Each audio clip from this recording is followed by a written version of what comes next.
hak cipta itu kata awalnya sebenarnya keluarganya namanya hak milik intelektual. Itu di Undang-Undang Hak Cipta terminologinya namanya lisensi. Di lisensi itu sebenarnya izin tertulis dari pencipta untuk pemanfaatan karya ciptanya dia. Berarti nek kasarannya sama kayak maling ya, nek misalnya tidak izin kok langsung pakai aja gitu ya. Lah iya. Selamat datang di Music Rescue Podcast.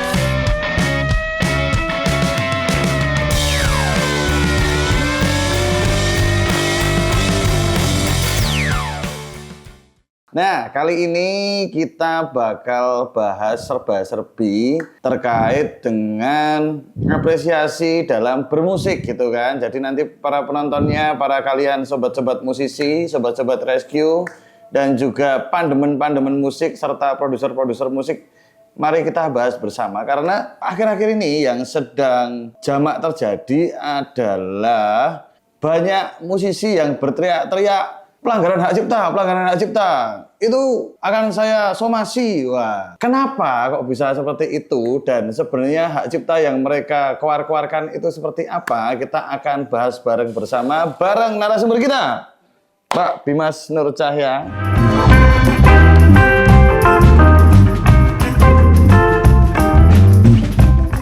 Ini kan yang lagi santer terjadi kan gitu toh Pak, pada berteriak-teriak.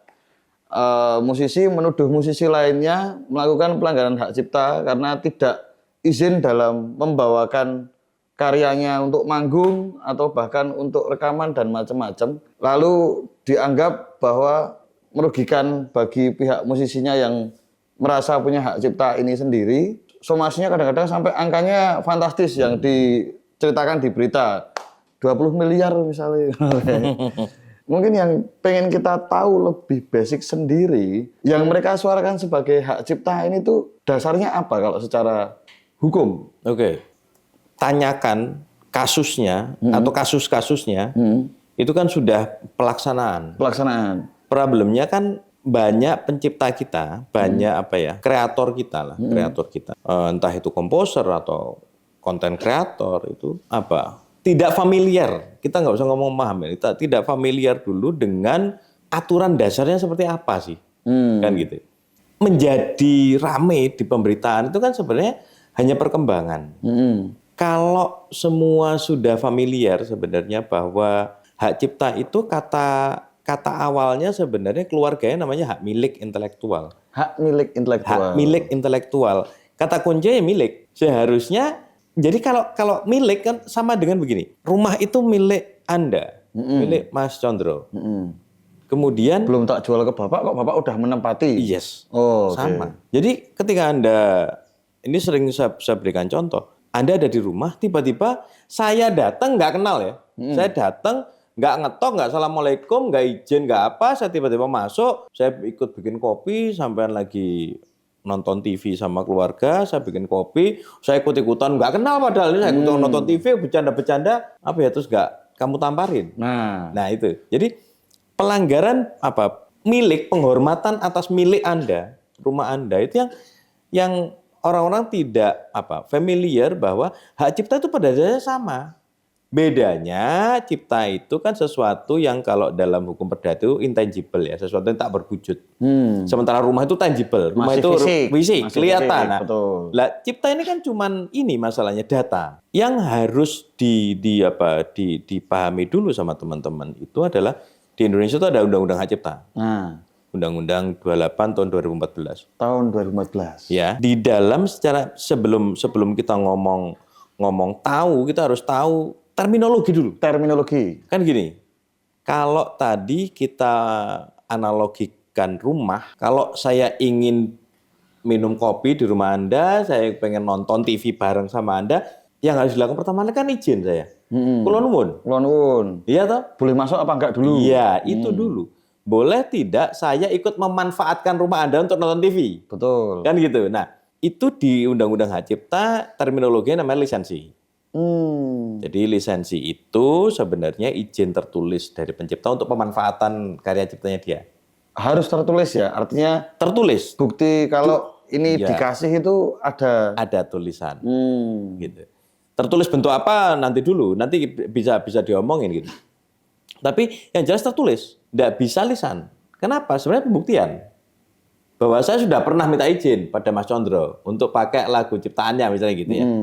Nah, yang kedua adalah tadi kan ada yang sampai somasi berrupiah-rupiah. Nah, 20 M. Nah, jadi pertama itu adalah izin, boleh nggak gue pakai ini? Yang kedua, ketika saya pakai, namanya make, itu kan pasti ada tujuannya. Nggak mungkin manusia itu melakukan sesuatu tanpa reasoning apapun. Pasti ada tujuannya. Betul. Saya pengen nyari duit, saya pengen nyari ketenaran, saya pengen itu biasanya bisa diartikan dalam satu bentuk jumlah uang lah. Nah, sesudah ada izin, itu saya ngomong sudah ada izin loh ya. Saya bukan aliran yang ngomong bahwa tanpa izin pun asal kamu tak kasih royalti, saya bukan aliran itu saya. Ada tuh. Ada. Logika undang-undang hak cipta kita itu adalah izin dulu. Kalau kamu ada mendapatkan keuntungan dari penggunaan itu, maka ada imbalan penggunaan karya cipta. Itu soal ngomong duitnya, gitu. Namanya itu yang dimaksud royalti. Gitu. Jadi pemahamannya teman-teman itu harus familiar dulu dengan terminologi ini bahwa satu, pencipta itu izin. Dia memiliki hak apa? Memberikan izin. Kemudian setelah ada izin itu, setelah dimanfaatkan, pendapatan, revenue, maka ada imbalan. Gitu. Tapi untuk yang mendapatkan hak ciptanya itu sendiri, apakah kayak mahasiswa bimbingan skripsi, ketika udah dapat tanda tangan dosennya ACC gitu baru, aku udah dapat hak cipta. Itu gimana, Pak? Oh, enggak. Apakah cara kita mendapatkan hak ciptanya itu sendiri? Daftarkan. Kalau menurut rezim hukum hak cipta Indonesia di pasal 1 itu udah ngomong bahwa hak cipta itu timbul secara otomatis, Mas. Nggak harus dikasih siapa-siapa, sudah langsung secara otomatis. Oleh negara langsung dikasih. Bukan lantas kalau saya menciptakan sesuatu saya harus daftarkan ke lembaga apa, ke Kumham, kemana, enggak. Saya buat lirik, terus tak nyanyikan. Ono syaratnya, ada syaratnya. Jadi gini, perlindungan otomatis hak cipta itu terjadi ketika karya cipta Anda itu sudah satu diwujudkan secara nyata. Jadi bukan cuma ide. Hak cipta itu tidak bisa melindungi ide. Jadi wujudnya secara nyata. Entah tulis di kalau kita ngomong konteks lagu nih ya, ngomong musik ya. Dinamakan lagu itu secara logika adalah pola nada tertentu. Ya, pola nada dari awal sampai akhir. Gitu. Dan entah ada lirik atau tidak, gitu ya. Sudah dalam bentuk tetap dari awal sampai akhir, gitu ya. Kemudian bentuknya udah jelas bentuk lagu. Syarat kedua adalah sudah diumumkan. Sudah diumumkan itu maksudnya kalau kita pakai, karena tidak ada penjelasan di Undang-Undang Hak Cipta, kita pakai logika hukum. Logika hukum itu pengumuman itu adalah diberitahukan kepada 2 orang atau lebih. Dinyanyikan genjrengan gitu. Yes. Cukup. Iya. Ada Pak Bimas, ada kru kameramen itu cukup. Problemnya kan begini, nanti ketika membuktikan bahwa itu hak cipta itu punya saya, kan perlu dibuktikan. Akhirnya perlunya saksi. Kan gitu. Sehingga sekarang sudah zamannya sudah seperti ini ya. Bentuk nyata dan diumumkan itu mudah saja, semua orang punya HP. Rekam saja di HP. Cukup. Kan bentuknya nyata sudah. Artinya kalau ada orang lain tiba-tiba menyanyikan terus dia pentas menyanyikan itu dibayar itu. Nah, itu udah cukup untuk membuktikan itu sudah, punya aku kok. Sudah. Kenapa? Karena dari awal ketika Anda menciptakan satu lagu, polanya sudah tetap dari awal sampai akhir, kemudian di hadapan saya dan kru gitu ya, rekam pakai HP, kan di situ sudah ada detail filenya, direkamnya kapan. Sehingga ketika orang membawakan, Anda bisa ngomong, aku loh yang menciptakan. Menurut undang-undang secara otomatis dilindungi pada saat aku mengumumkan itu. Pada saat rekam itu toh. Betul. Kan gitu. Itu logikanya seperti itu. Jadi hak cipta itu tidak lantas harus didaftarkan. Itu yang syarat administratif. Biasanya itu kalau ada masalah. Masalah apa? Nah, misalnya kalau di pengadilan untuk membuktikan sudah diketahui negara atau belum. Kan gitu kan. pendaftaran ke karya cipta ke lembaga sektoralnya kan Departemen Hukum dan HAM ya.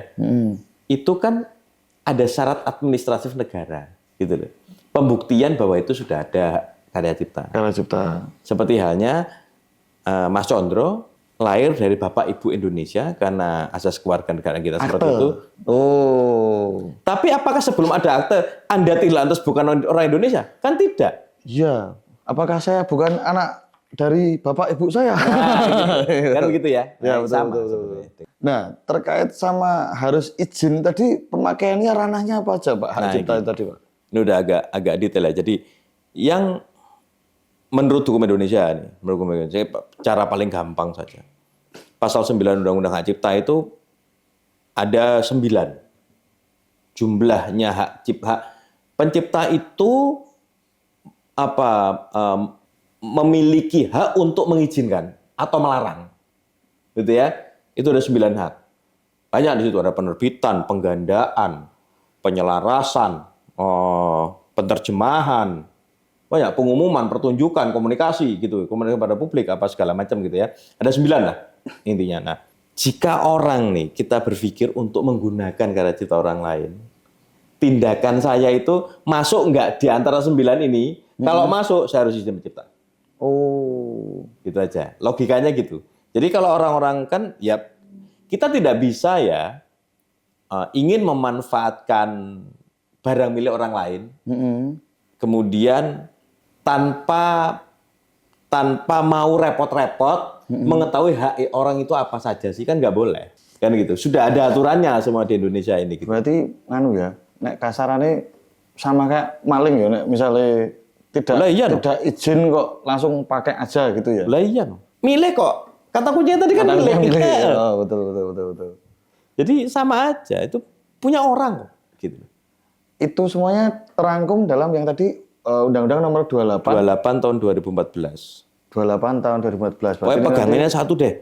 Pasal 9. Pasal 9 ya. Ya, baca sendiri. Untuk Nanti daripada ini jadi kuliah fakultas hukum kan, baca sendiri saja. Kalau gampang mau dimengerti. teman-teman mendetil yang mau dia lindungi apa aja terkait kalau ada orang yang mau pakai itu pokoknya pasal itu ya Pak Iya, ya, pasal itu. pasal 9. Nah, artinya apakah pencipta lagu itu tadi ketika udah punya hak cipta juga tadi kan ada kata berhak mengizinkan atau tidak mengizinkan. Apakah itu termasuk kalau mau dipakai bayar atau enggak bayar itu tuh termasuk juga dalam situ, Pak? Itu ada aturan di bawah pasal 80. Itu tentang lisensi izin tadi. Perjanjian kan harus tertulis tadi, izin tertulis. Nah, ini dinamakan dengan perjanjian lisensi itu kalau dari definisi lisensi adalah izin tertulis dari pencipta gitu ya, buat orang yang untuk memanfaatkan karya ciptanya disertai dengan syarat tertentu. Disertai dengan syarat tertentu itu ada undang-undang. Jadi syarat tertentu terserah. Kan dia hak. Hak itu bisa dilakukan, bisa tidak. Kan gitu. Syarat tertentunya dibebankan misalnya Anda Mas Condro, Pak, boleh pakai lagu ciptaan saya asal Anda membayar 1 juta misalnya. Kan syaratnya. Gitu. Betul. Itu bukan royalti loh ya. Itu bukan royalti. Itu syaratnya penggunaan lagu. Syaratnya izin. Itu bukan royalti. Bukan royalti. Meskipun ini Lah iya, bukan royalti. Nah, kan royalti tadi adalah imbalan untuk pencipta kalau ada pemanfaatan. ada manfaatan. Kalau ini tadi lisensi itu adalah izin tertulis dari pencipta untuk pemanfaatan karya ciptanya disertai dengan syarat tertentu. Kan syarat penggunaan izin ini tadi, penggunaan lagu ini tadi. Tapi ketika once lagu itu sudah saya pakai, ada ini dalam perjanjian lisensi Anda bisa ngomong. Nanti kalau Anda pakai lagu karya cipta saya, satu syaratnya adalah bayar dulu Pak 1 juta. Nah, misalnya gitu. Kemudian kalau Anda untung Pak, maka saya dapat berapa persen. untung ini misalnya ternyata lagunya Bapak pakai untuk pentas dan Bapak pentas itu dibayar. Nah, itu berbeda. Itu nanti gini. Kan saya bilang tadi ada 9 hak. Ya. Dalam hak pencipta tadi. Betul. Ya, ada 9 di pasal 9. Nah, yang 3 yang saya ngomongin tadi, pentas itu 3 di antara pengumuman, pertunjukan pentas dan komunikasi pada publik itu menurut pasal 87 dikuasakan ke LMK namanya. Itu nanti pelajaran yang lain lagi. LMK betul. itu lembaga manajemen kolektif. Yang 6 itu saya istilah saya sendiri adalah hak individu. Jadi dia harus minta izin langsung ke pencipta. Termasuk penggandaan. Saya tadi pemanfaatan itu maksudnya dalam konteks penggandaan. Maksudnya saya rekam. Dibikin kaset. Nah, bikin kaset, bikin apalah, file untuk di YouTube, file di Spotify misalnya gitu ya. Nah, itu kan menghasilkan revenue, menghasilkan pendapatan. Pendapatan itu imbalannya biasanya bentuknya persentase. 8% Pak untuk saya, Pak. Misalnya gitu ya. 5% Pak, 6% Pak buat saya. Itu namanya imbalan penggunaan. Itu yang namakan royalti. Per penjualan itu tadi. Ya. Itu yang dianggap royalti di situ. Royalti itu imbalan itu. Itu logika yang dibangun di pasal 1-nya Undang-Undang Hak Cipta. Berarti kalau pencipta lagu ini tuh melindungi hak ciptanya sugih, Pak. Jangan cuma kreatif berkarya, tapi kreatif juga dalam melindunginya.